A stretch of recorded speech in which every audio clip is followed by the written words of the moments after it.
Welcome to Machiavelli in the Ivory Tower, a videocast series on arms control, non-proliferation, and related international security issues.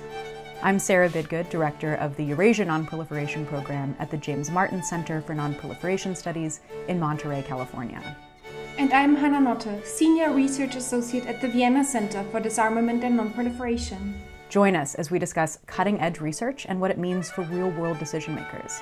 Whether it's nuclear doctrine, deterrence dynamics, regional challenges, or the state of international regimes, there's just so much to talk about. And with our guests, we'll break down how their analysis can help us make sense of a complex security landscape. In each episode, we'll bring Machiavelli into the Ivory Tower. Thanks for watching. We're glad you're along for the ride.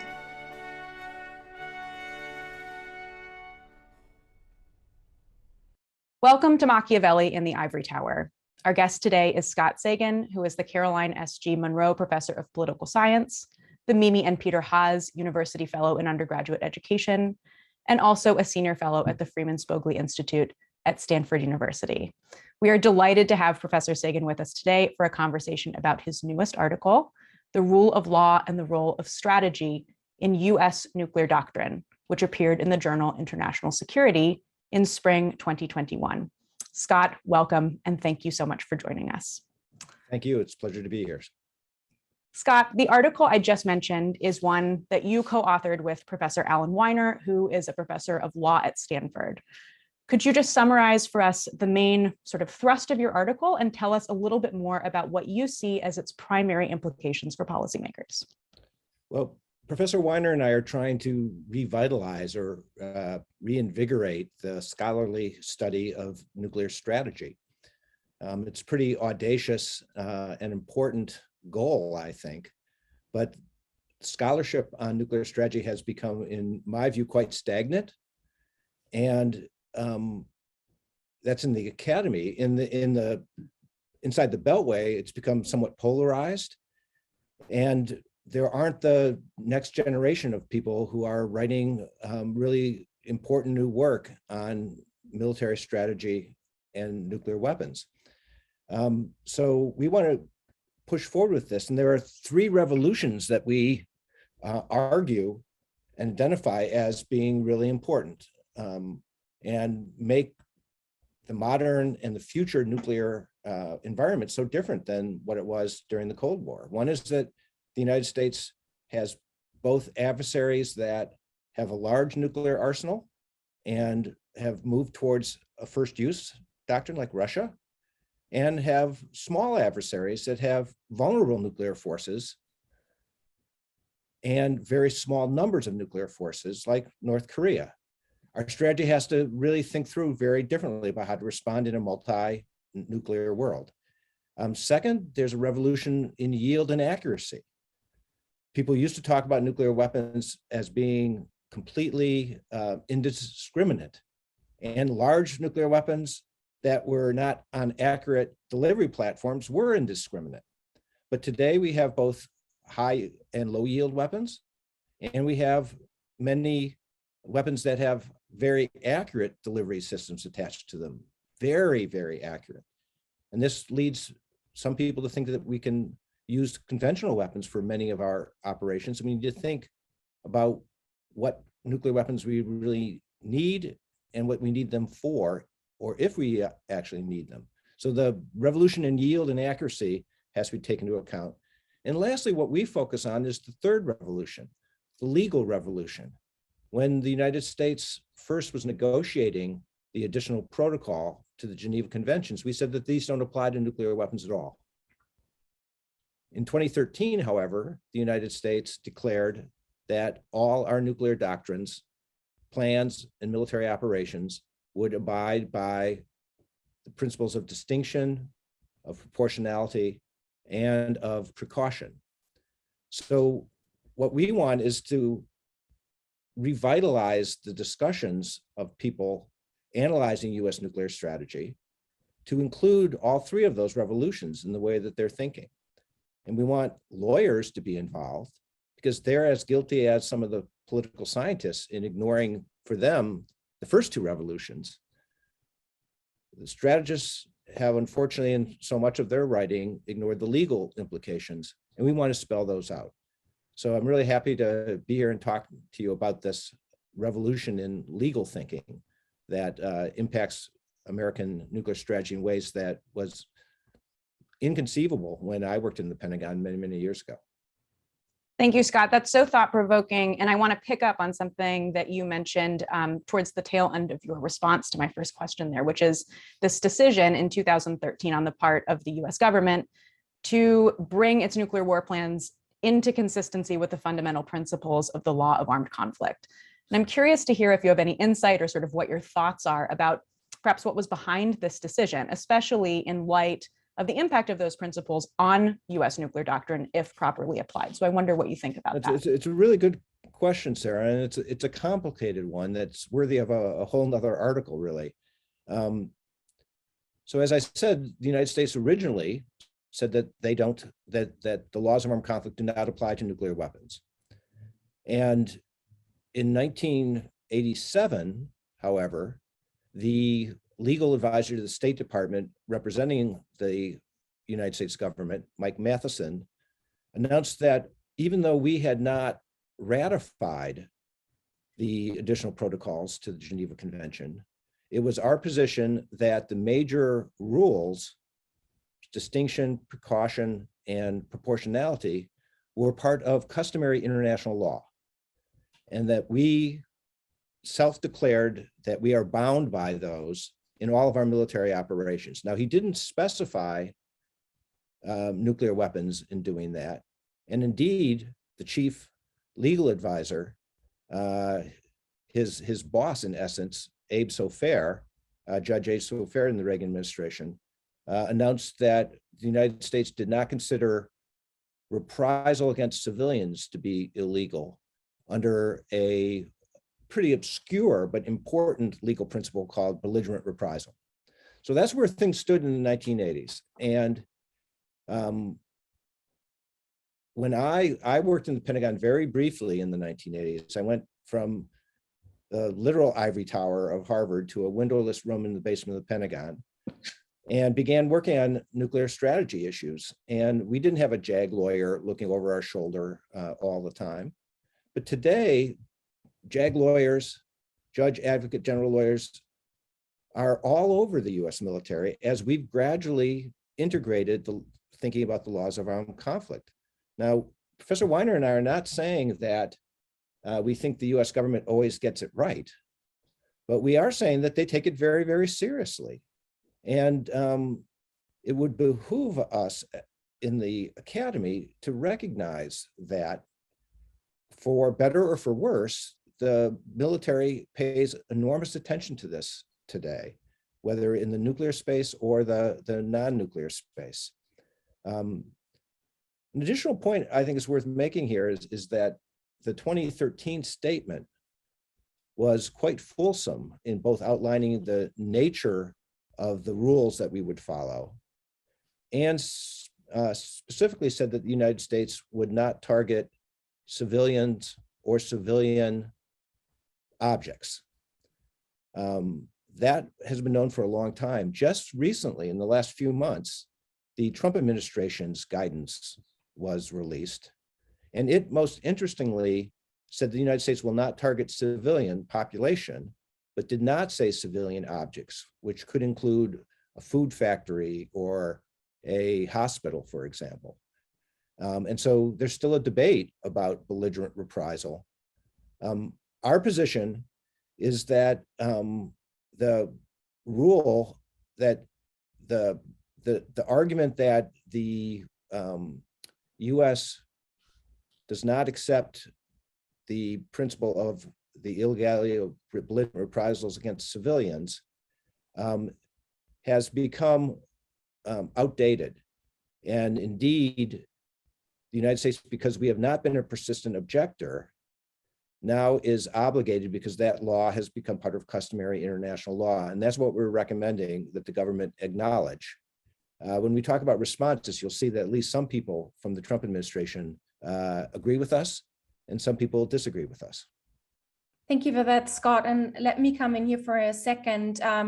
Let's talk a little bit about the reception of your piece. You already just mentioned the Trump administration I believe you've been quite active in recent months, sort of talking about your article at various fora. What has been the reaction to your findings and to the arguments that you put forward about how the laws of armed conflict would properly apply to nuclear doctrine? What has been the reaction from different corners and constituencies? It's been fascinating. It's almost like a Rorschach test. Different people react very, very differently. One high-level former official said privately that if you take into account the principle of precaution, that you should use the lowest yield necessary or switch to conventional weapons if they can attack a target effectively, you will reduce collateral damage. I said, yeah, that's why we would want to do it. And he said, pointedly, well, if you reduce collateral damage, you'll weaken deterrence. And my response to that is twofold. One, if you're using collateral damage for the sake of deterrence, it's no longer collateral. It's deliberate and illegal. And second, I am by no means convinced. I think this is a researchable topic, that reductions in collateral damage, I'm not convinced it weakens deterrence. I think it can actually strengthen deterrence by making it seem more likely that you would respond in kind to an attack, or that you respond appropriately to an attack. In this regard, I think Bob Kaler, the former STRATCOM commander, has it right when he argued in his Daedalus article a number of years ago, that if you ever make a military option arguably illegal, you actually reduce an adversary's perception that you might actually implement it, because there'd be a chance that the military would say, no, sir, we're not going to implement that. So I think the law and deterrence are really, really interesting questions and need a lot more research. There have been two other kinds of responses. In the current issue of international security, 5 former administration officials respond to us. John Harvey, Frank Miller, Keith Payne, and Brad Roberts object to our statement that when they said, and I'm paraphrasing, you can look it up if you want to get the actual quote, they said that the United States Trump administration statement that we hold open the option of using nuclear weapons in response to a cyber attack or a non-nuclear strategic attack that killed many Americans or allied population was just a clarification of past positions, and that the American public would want no option taken off the table. They now say that they have, when they were in power, done everything possible to make sure that the United States plans do not include a potential attack against civilian population, even in reprisal. To us, that's actually a very important statement to have 4 senior officials state that. That's a far clearer position than any US government statement in a nuclear posture review has made. And indeed, we have recommended elsewhere, not in that article, but in some spin-off pieces, that the United States government in the new NPR should do exactly that and say that we will not attack civilian populations even in reprisal. There are many other things that you can do if someone attacks your population, but deliberately killing civilians is illegal if you're doing it in a deliberate way. And we think we should be more direct about it. For the record, we note in our response to Harvey et al. That the part of what we object to was their statement that the American public would want no option taken off the table. They say, well, look, we're just citing your own work, the work that Ben Valentino and I have done that shows the American public is really hawkish. And we know, yeah, that's probably true, but there are options that should be taken off the table. And that they, by posing, I don't know why they put those 2 sentences together, but it was as if the second one was a way of trying to add a little oomph of deterrence by stressing the American public's hawkishness. And to our mind, that is very similar to what James Baker did in 1991 when he told Tariq Aziz that if you use chemical weapons, the American public would demand vengeance. This is not a threat, this is a promise, he said. And that's a pretty common thing to do if you're making a threat that is arguably illegal, to say somebody else is going to make us do it, rather than try to make a more legal threat. We should respond if anyone attacks our population vigorously and use a very strong response. But to kill an enemy's set of civilians deliberately seems to me both illegal and immoral. So that's one set of responses.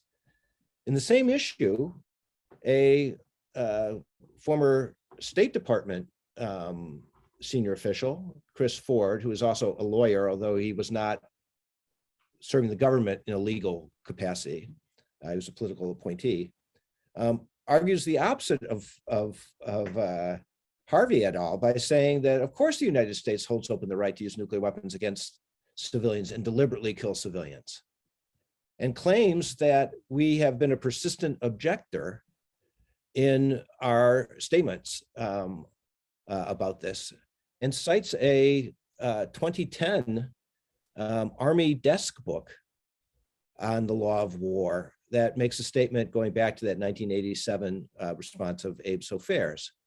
And when I first read Ford's response, I said, boy, I thought I had read all the law books about this, and that's why we could say we haven't been a persistent objector. And what Ford failed to tell his readers was that that law book begins with the caveat in the very beginning of the book saying that nothing in this book reflects the official position of the US government. And so he's actually, I think, really misleading the readers, and that we stand by our position that the United States has not been a persistent objector. That's one set of arguments. There's been, I think, less from the minimum deterrence advocates that we criticize, but I know that Steve Fetter and Charlie Glazer at Maryland and at George Washington University, respectively, are writing a response about the illegality or I think it's called legal but lethal, an argument against counterforce, because while some people are criticizing us for trying to constrain the US government, others are saying no, by saying that counterforce can be legal if it is proportionate, which it can be under certain circumstances. That's a legal use of nuclear weapons in our view. Other people are criticizing that part of that, but those responses have not yet been published. I look forward to seeing them. Thank you for that, Scott, for that quite comprehensive overview on receptions, and we'll come back to the nuclear posture review a bit later in the conversation. For the moment, I want to speak about the views of one particular constituency here, and that is the humanitarian impact movement. Now, there's been quite some effort underway in recent years by advocates, for instance, of the Treaty on the Prohibition of Nuclear Weapons, the TPNW, to really buttress the legal prohibition of nuclear weapons themselves, really of the class of weapons. I mean, where I'm sitting here in Berlin, the new German government has just indicated its willingness to possibly observe the States Parties Conference of the TPNW alongside Norway, and some hope that this will sort of give a further push to the TPNW. Now, you say quite clearly in your article that you don't look at that particular intersection between the law and nuclear strategy. So you don't look at sort of the rules that purport to categorically ban nuclear weapons as a class. But let me still ask you this. What do you say to those who would argue that it's ultimately better, more fruitful, far-sighted to focus our policy and our scholarly efforts really there on the rules that prohibit nuclear weapons as a class, rather than to spend our time with the legal rules that pertain to their use, which is ultimately very unlikely? Let me make a few remarks here, Hannah. First, the humanitarian consequences movement, starting in the first meeting in Norway many years ago, did usefully look at issues like the risk of accidents or the laws of armed conflict and the questions about nuclear winter, all these issues that impact us enormously, and then was diverted and moved into the movement to create the ban treaty, the TPNW. I would advocate for that movement to be recreated and be much more diverse in its perspectives, because even if you think that we should eventually outlaw nuclear weapons, we're going to have them for a while, and while we're working on disarmament, and these other questions impact the humanitarian consequences of use and of development. So I think it's unfortunate that people have sort of washed their hands of the bigger issues by saying we're only going to focus on the TPNW. Okay, the TPNW, unfortunately, in my view, has really united the nuclear weapon states. You can be a persistent objector. What the TPNW does is makes it illegal for any signatories to the treaty to possess or use nuclear weapons. It has quite inadequate verification measures attached to it, which they did deliberately in order to get more people to sign up. But the nuclear states have and will continue to state that they do not think that this is leading to any customary international law. When the United States wants to be a persistent objector, it knows how to do that. I'd say finally, I hope that the TPNW does not have one of the downside risks that I think it could.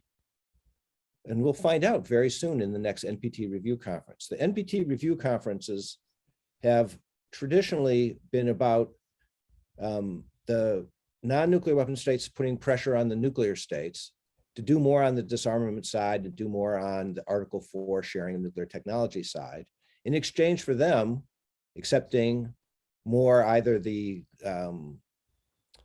permanent extension of the treaty in 95 or extra rules about verification, like the additional protocols for the IAEA. And those trade-offs are part of a bargaining process that happens every time the NPT review conference happens. I'm particularly worried that there'll be fewer incentives for trade-offs in that regard, as people have hunkered down, and some people on the nuclear TPNW have been arguing that indeed we should replace the NPT or withdraw from the NPT. I think that's a really dangerous argument, and it's playing with fire. So I hope that the next NPT review conference goes well, and that the TPNW advocates still maintain a willingness to bargain with the nuclear weapon states to try to reduce the role of nuclear weapons, try to reduce the numbers, and have a step-by-step approach towards disarmament. Scott, this is fascinating, and I hate to divert us from our sort of present line of questioning because I think it's really interesting, but I want to return back to a point that you made earlier in the conversation, which is this intersection between sort of, on one hand, legal approaches to looking at the kinds of questions that you're interested in and academic approaches. And as you pointed out, your co-author, Alan Weiner, is a professor of law and a former attorney. And you are a political scientist. And I'm curious to hear a little bit about sort of how your collaboration came about. What was the genesis of your joint efforts to look at these questions that you're exploring? Well, Sarah, Professor Weiner and I agreed a number of years ago to try to teach a class together, a Stanford undergraduate class called The Rules of War, in which we talk about the UN Charter, the Geneva Conventions, the practice from the 19th century to today. And we realized that there was a lacuna. And when we started teaching on the nuclear issues, I recognized how I thought some of the political science work, the work of Fetter and Glazer that I mentioned earlier, or some of the Rand Corporation studies, or Bruce Blair's efforts to try to develop a lower sized arsenal, totally ignored or misinterpreted the law issues. And he, Alan Weiner, said, well, if you think that's bad, look at the legal literature on this, which assumes that weapons are always indiscriminate and doesn't think about strategy and doesn't think about the dilemmas that a statesman or a senior general would have about how do I destroy this target? How do I make a judgment about whether I can do this with conventional weapons versus nuclear weapons? And so we decided to write together. And lawyers, by their professional training, write these very long footnotes and cite everything. The law review articles are huge. They're like a whole book. And so I give Alan Weiner a lot of credit for letting me take the pen on some of the political science work and to craft it. It was a great collaboration. I hope we're going to continue to teach, and I hope we'll continue to write. It was fascinating also to see international security and their reaction. The reviews were very good, but the managing editor, Morgan Kaplan, said, you'll have to explain to people about the law. Is it okay to be like a little bit legal, or do you have to follow all the rules to be legal? And so we did. So for this, it was a bit of a primer, if you will, about how international law works, because so many of the readers of international security would not buy it. We did have some very senior military people read it and provide comments, and we thank them in the acknowledgments. So the senior JAG for Stratcom, without endorsing everything in it, gave us extremely helpful comments. And then General Kaler, the former Stratcom commander, who's got a strong interest, gave very, very good comments as well. So we're still talking about this. I've talked about it in Washington a number of times recently, and we're going to still take it to law conferences as well as political science conferences, and hopefully get more responses. That's great. I'm really happy to hear that, in part because, I obviously am not somebody who focuses on the law in my own work. And so I did treat this as a primer and found it to be really helpful in that regard. I'm sort of interested in this bigger question that you point to in your article about the silos between legal and strategic studies, which picks up on something you were just talking about. And I'm curious to understand what you think sort of the broader implications of such installations within the disciplines is, and whether you think this is problematic in other areas beyond the realm of nuclear doctrine. What are some potential remedies that people could look to if you do think that that is something that is indeed problematic? I think that the silos are far less present when it comes to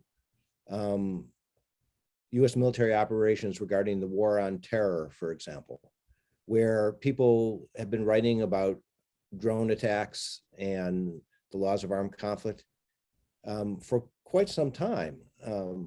It's quite remarkable looking back that President Obama, when he was given the Nobel Peace Prize, actually chose to talk about just war theory and the laws of armed conflict. And he was really, really interested in these things. Indeed, that's part of the answer about what happened in 2013, was that the president really cared about this and wanted to make sure that this was included in all military plans. So I think there's great scholarship out there. Work by Nita Crawford or Tanisha Fazal or Jennifer Welsh, all looking at how the laws of armed conflict are utilized, sometimes for bad reasons, how the laws of armed conflict can constrain officials. And you have just in this week's New York Times a whole series about how the rules that Obama had placed on some of the drone attacks during his presidency were loosened in the Trump era leading to many more civilian casualties in the fight against ISIS. Eric Schmidt has been doing very powerful reporting for the New York Times on this.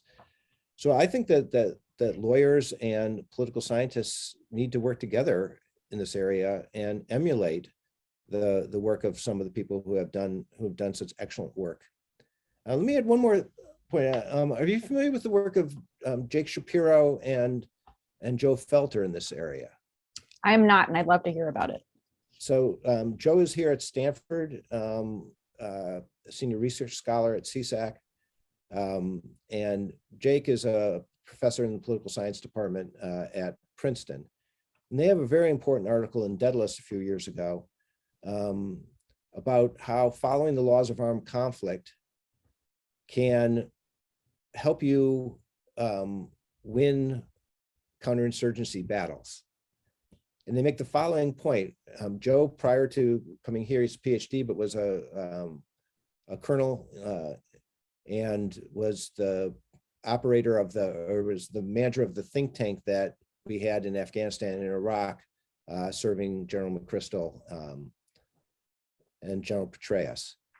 And what he did with Jake Shapiro is to show that when the United States reduced collateral damage in our airstrikes, it actually led to decreases in recruitment to Al-Qaeda in Iraq, and it led to local farmers helping the United States by giving us more information about the planning of IEDs.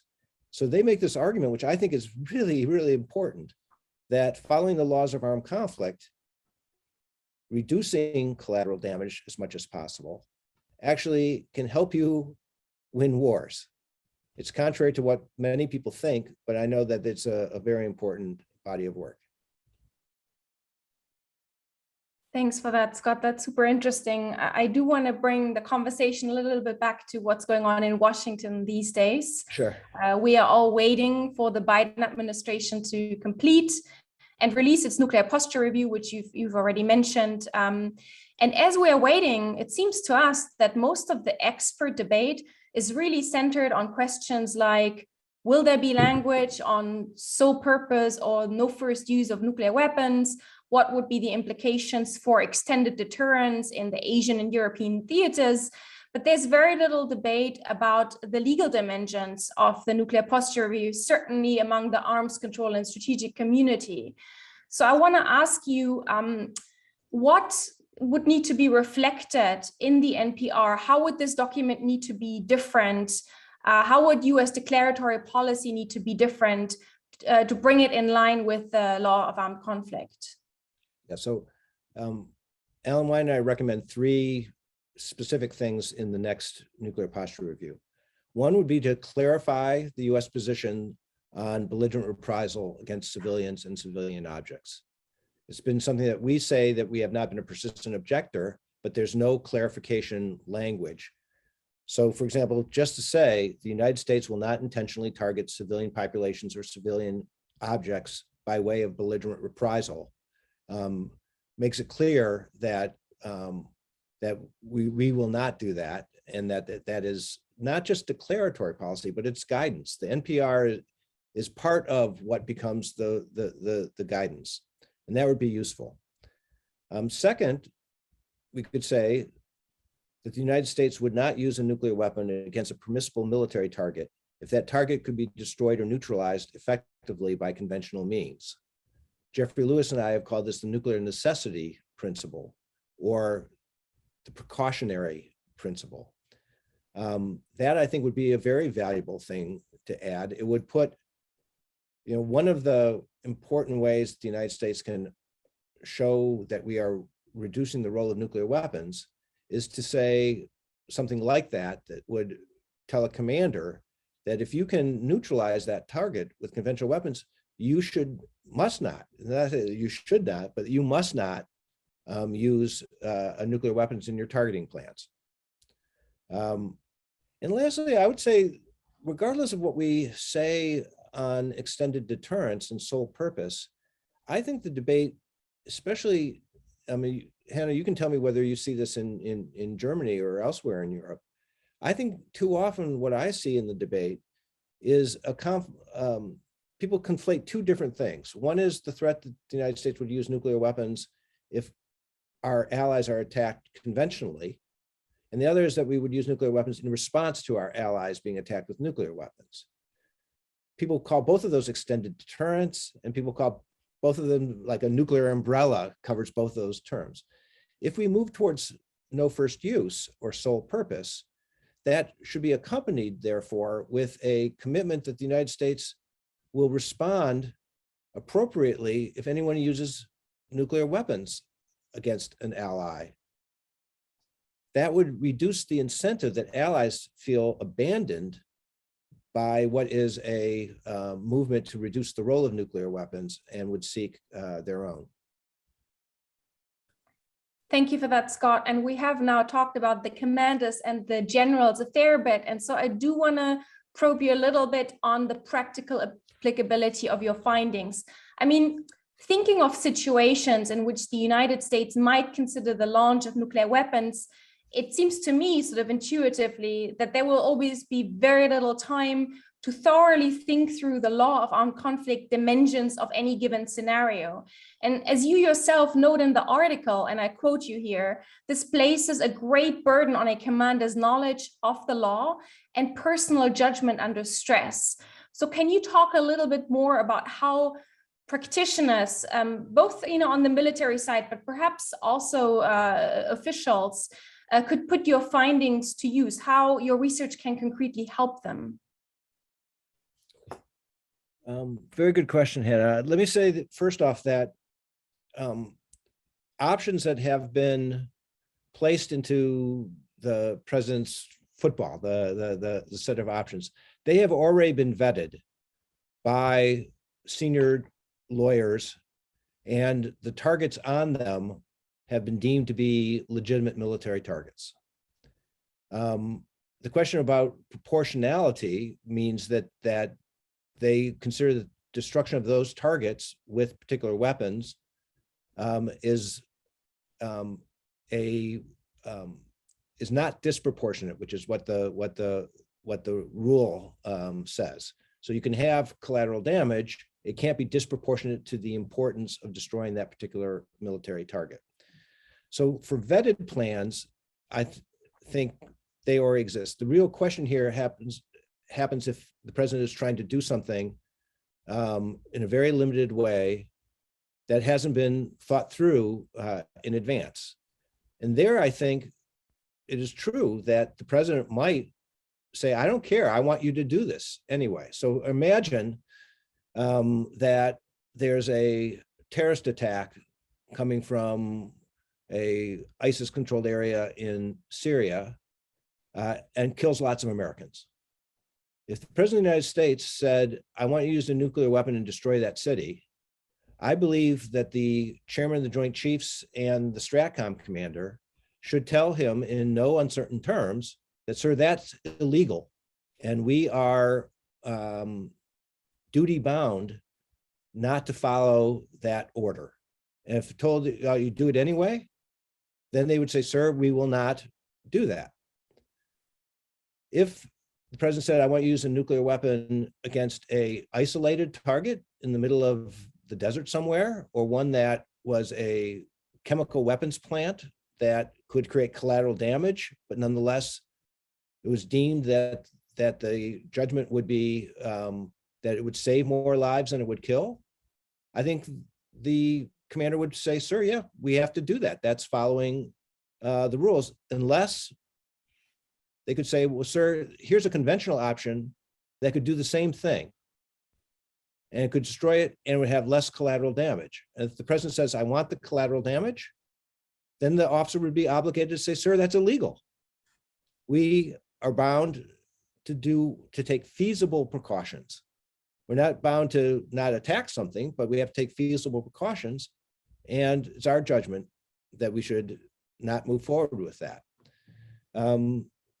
Now, when I talk about this, sometimes people say, well, boy, that's fanciful. What president would order illegal acts?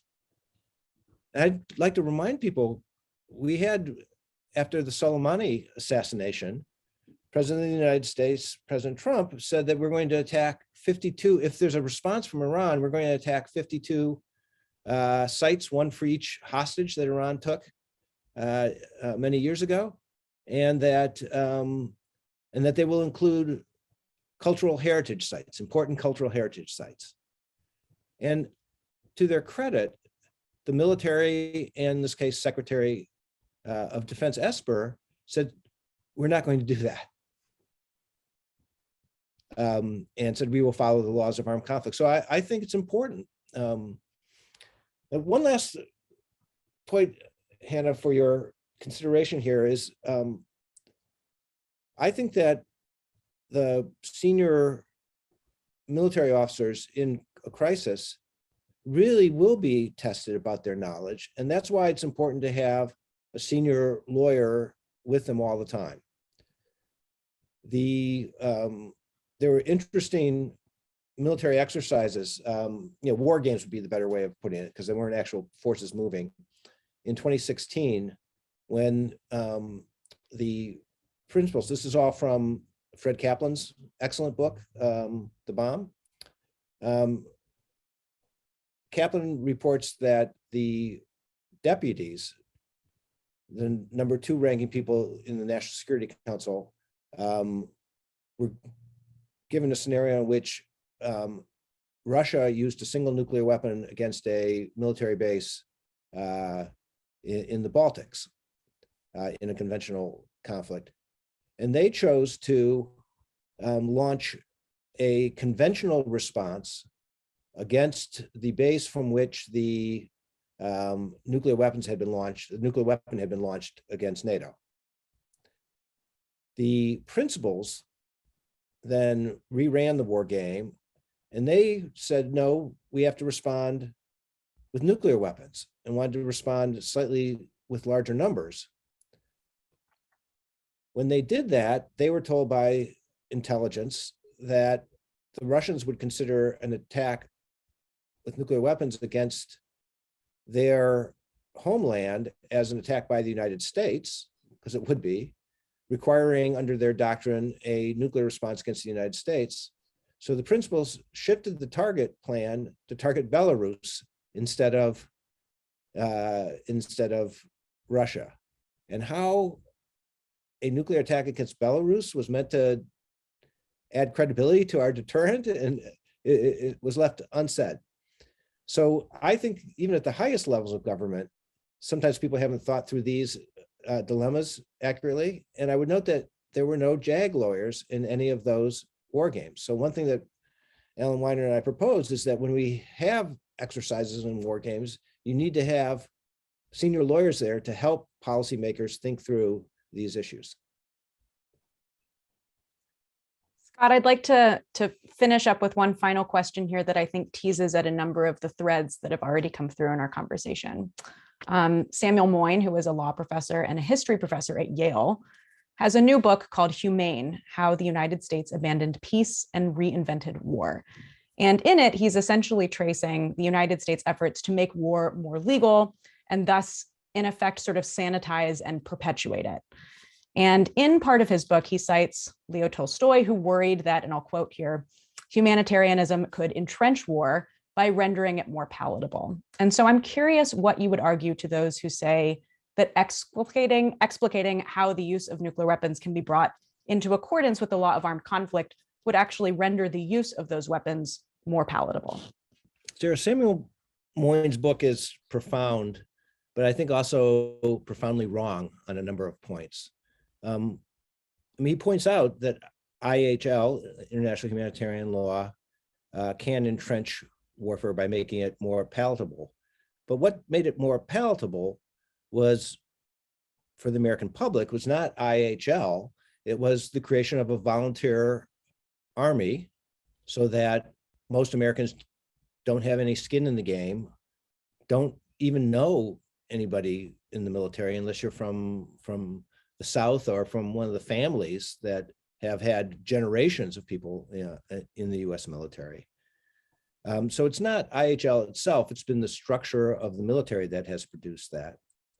And second, I think what has entrenched war is not IHL, it's that we have international terrorism that has required that the United States, or has led the United States to fight both in Afghanistan and in Iraq, but then elsewhere, because international terrorists will take their acts to their grievances against the United States and lead them to attack Americans. So I think the Geneva Conventions and the additional protocols to Geneva Conventions have been a real achievement, and that the American military's acceptance of them does create risks, but the risks can be managed. As much as I like Tolstoy, I think the idea that we should ban war is not going to happen. And Tolstoy himself, at least Tolstoy through his discussions of Prince Andrei in War and Peace on the battlefield of Borodino, shows the consequences of ignoring the laws of our conflict, where he says, well, we shouldn't take any prisoners. We should kill all the French. They're horrible. The first laws of humanitarian law in the original Geneva Conventions was to at least stop us feeling like we could execute prisoners because even though they're no longer a threat. And that was the first major step. But other steps include the outlawing of aggression war and creating just war doctrines, and moving gradually through the additional protocol to these other principles. I think war is always going to be with us. And that as long as it is, it behooves us to take the law seriously. We would not, I hope, and we didn't, like during the Vietnam War, execute Vietnamese prisoners because of the way the North Vietnamese were treating our prisoners of war. And it's time that we take that principle to its highest level by saying we won't deliberately kill civilians, even if an adversary deliberately kills ours. Scott, what a way to end this video cast. I think you've given us and the audience a lot of food for thought. Thank you so much for these thorough and thoughtful reflections on the relationship between nuclear doctrine and the law of armed conflict, and for, in fact, being our first guest in Machiavelli in the Ivory Tower. Thank you so much for your time. Well, thank you. It's been a real pleasure talking with you both today.